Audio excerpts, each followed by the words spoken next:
నమస్కారం అండి. నన్ను గుర్తుపట్టారా?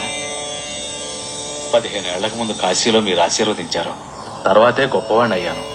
తమరు ఇక్కడ ఉన్నారని విన్నాను. ఓసారి చూసిపోదామని వచ్చాను. ఈ కానుక స్వీకరించండి. ఏమిటిది?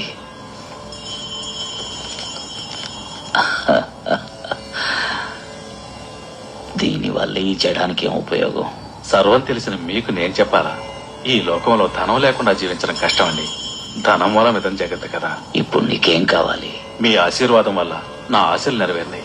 కానీ జీవితంలో నాకు మనశ్శాంతి లేదు.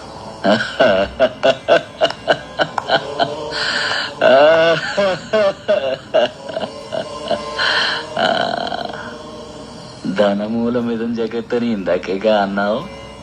శాంతిని కొనుక్కో. ధనమంతా నీ దగ్గరే ఉంటే మనశ్శాంతి ఎలా ఉంటుంది?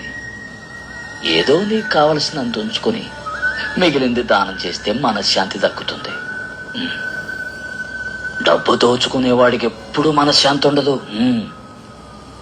పుణ్యం దాచుకునేవాడికి ఎప్పుడూ తోడుగా ఉంటుంది.